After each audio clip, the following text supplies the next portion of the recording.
Hello, and welcome to CivilNet.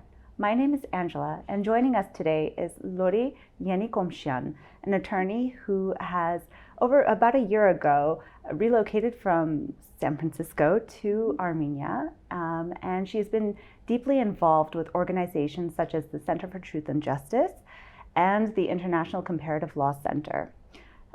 Yes, Comparative Law Center, right? That's so correct. Thank you for joining us today, Lori-chan. Thank you so much for having me.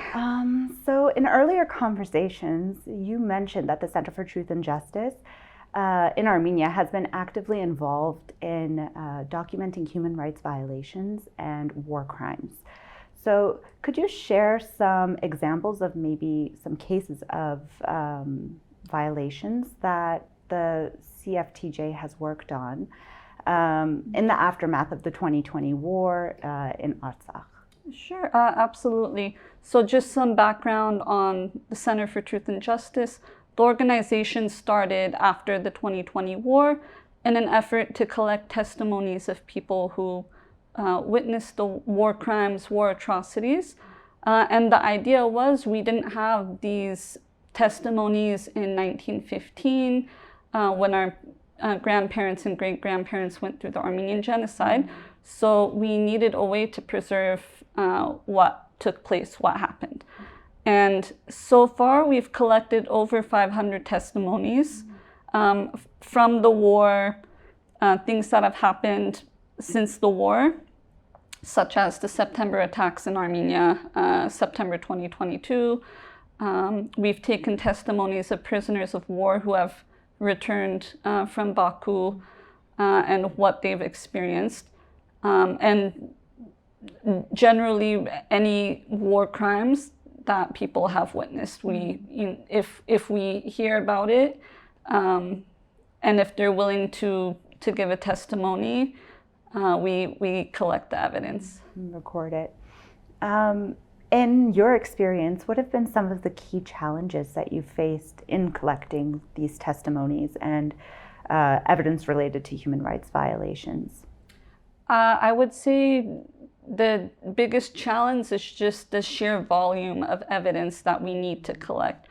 There's so much that we need to collect, and we also need to do it in a timely fashion to present it to the international courts. And so I would say that's the amount of evidence we're collecting is the most challenging. And there's no lack of people that are unwilling, like for the most part, they're willing to share their testimonies. It's not a question.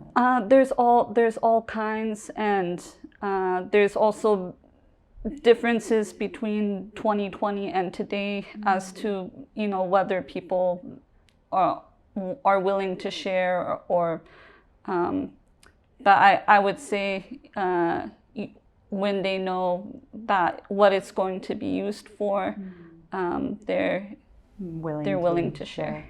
You also work with the International and Comparative Law Center, or ICLAW as it's called, namely with human rights lawyer Siranush Sahagyan, who represents Armenian POWs in captivity.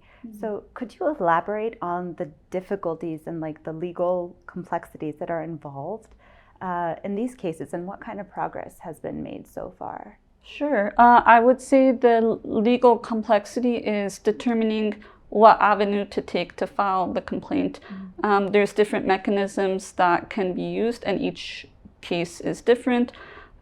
So we've been working on filing through the UN mechanisms, arbitrary detention and enforced displacement, enforced disappearances, and and with CFTJ, we filed through the Committee Against Torture different complaints, and after the committee reviews the submission, we've even provided reports to them for further information. And have you seen progress in the work that's been done? We have seen progress. We're waiting, I would say I can't talk about the status of all of the cases, but we're making progress. Yeah. And I know that due to just the sensitivity of the topic, you can't really get into specific stories necessarily due to confidentiality issues and things like that. But what kind of experiences or stories have touched you the most, and how have they shaped your perspective? Yeah, I would say all of the stories have shaped me, and I think they're all really powerful. But I would say the prisoner of war stories are especially devastating to hear, and it's just a reminder, hearing what they've gone through. It reminds you that there are still people in captivity today that are going through the same thing. So I think that's a huge reminder that as the torture that they've gone through, civilians, POWs, and even more recently, political hostages are going through the same thing today. And we just need to keep that in mind. Every day, every hour matters to do everything we can to help them.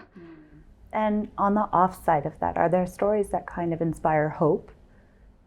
Yeah, absolutely. I think at the same time, every story inspires hope in a way, because when you hear the unimaginable things that they've gone through and you see their resilience, you can't help but feel hope as well. Yeah. So it is very inspiring as well. And I guess finally, my question would be, how can the Armenian diaspora be more effective in contributing to these efforts specifically? I would say everyone in the diaspora has some sort of skill set, whether it's legal, whether it's translation, whether it's computer skills, whether it's not directly related to this, everyone has a skill set that they can use to help. And I would just encourage people to look at how they can use that skill set and to reach out and to put that skill set to use. All right, that's great. Thank you so much for having this conversation with us today. Thank you so much. Thanks for having me. And thank you for joining us at CivilNet.